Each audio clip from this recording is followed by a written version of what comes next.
Today, I gave my youngest son advice on maintaining happy relationships, and my oldest son's girlfriend decided to end their relationship. I have received a few requests for an update, but life and its troubles kept happening each new day since my original post. I made some comments on the original post, but there were just too many to answer everyone and address the private messages people sent me. I will try to answer the many and varied questions in this update. I would like to clarify that my oldest son is a young adult and no longer lives in my home. He came over long enough to drop off my youngest son's gift, eat some cake, and then left with his girlfriend. My daughter and youngest son are still teenagers. My daughter and my oldest son's girlfriend met through my son, but they remain friends even after the breakup. With that said, let us proceed with the update. After my oldest son and his girlfriend broke up, and he yelled at me for it, many things have been said. Some things I did not know were revealed, and some secrets were shared. I gave my son a couple of days to cool off before I spoke with him. My wife tried calling a few times, but he would not answer his phone, so I went over to his apartment. His roommate convinced him to let me in to talk, and we did. We also did some shouting, a bit of yelling, and hugged once as well. This is when I found out that my son received a job offer out of state a few weeks ago. It is part of an apprenticeship through his trade school. He is considering it, and this was one of the reasons for the recent tension between him and his girlfriend. She wanted him to stay here, where her family is, and he wanted her to go with him if he took the apprenticeship. It is almost twice the hourly rate he makes at his current job, and the apprenticeship will pay for some of his time spent in classes, although the cost of living is higher there as well.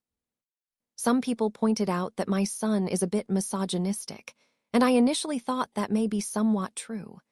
I learned that part of this perspective comes from some of the examples he has seen in my home. I talked to him about this and discovered that he sees aspects of my marriage in a way they were never meant to be seen. One thing that my son pointed out to me was something my wife and I call my magic coffee cup. You see, when my wife is home, I am not allowed to make my own coffee. My wife has always made my coffee since we first started dating. This is not something I have ever demanded. It is just the way things have always been. It became a joke between my wife and me during our dating period that my coffee cup must be magic because I have never had to fill it myself. Now, after many years of marriage, it is something I do not even think about. My wife will pick up my empty cup and say some silly magic words like hocus pocus or bibbity bobbity boo while waving her hands over it, and then she takes it to the kitchen and makes me a fresh cup.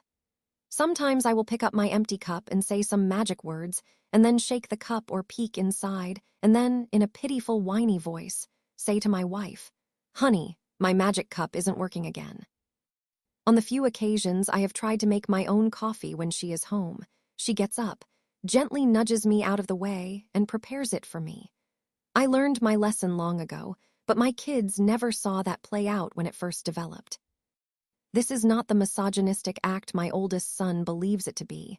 I do not think it is my wife's place to serve me by making my coffee. She does it because she loves doing it, not because she has to. If she told me today that I had to make my own coffee from now on, I would not say a word. I would kiss my wife and go make my coffee. This has become part of another running joke that we have. The joke is that we each do not let the other do specific things around the house, so that the other forgets how to do them so we can never leave each other. Officially, I do all the laundry and she does all the dishes. In reality, she does wash the occasional load, and I do the dishes every once in a while, but we never admit to that. I learned to cook her favorite foods so she forgot how to make them, and she does the same for mine. For example, she cannot make eggs over easy anymore, and I have forgotten how to make a good slop, which is sausage and egg noodles in cream of mushroom sauce topped with fried onions. Terrible for you, but so delicious. This, along with other little quirks, is part of our love language, and it has taken many years for it to develop.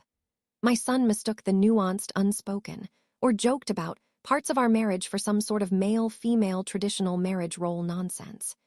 He was seeing the end result of years of small compromises, fights, agreements, and other factors that led to the way our marriage works today. Now, while I was having that discussion with my oldest son, my wife and daughter were speaking with his ex-girlfriend. We all really like her, and would hate to see them broken up forever. They discovered all the things my son was not telling me. From what they learned, my oldest son has been listening to certain podcasters and social media influencers who have very misogynistic views. My son wanting her to move out of state with him, while she was reluctant to do so, is just the tip of the iceberg when it comes to their real problems. When they discussed their futures, they had wildly differing views on what those futures would be like. For example, he has gotten it stuck in his head that women should do the lion's share of the housework. To be fair, doing the dishes seems to take a lot more effort than doing laundry, since most of the time is spent waiting for a drying cycle to finish. However, doing the laundry involves more than just washing and folding clothes while watching television or playing video games. It includes changing the linens, replacing the towels and robes in the bathrooms, and changing out and cleaning the curtains throughout the home. None of my children has ever had to put fresh sheets on their beds because I do it for them. My wife has only made our bed maybe once in the last 6 years. Laundry, like dishes, are monsters that you battle endlessly. In a good marriage, you and your partner fight those battles side by side, no matter how you choose to split up the workload exactly. Anyway, I hate to see them remain broken up, but my son needs to mature a bit before that has any hope of happening. I suggested therapy, although I doubt my son will explore it. He is at the age where he thinks he knows everything. He has not obtained the wisdom to realize that no matter how perfect we believe we are, everyone makes mistakes, and sometimes the way we think is very, very wrong. Patrick, I love you, but you need to get your head out of your rear end. In summary, my oldest son and his girlfriend appear to be going their separate ways for now.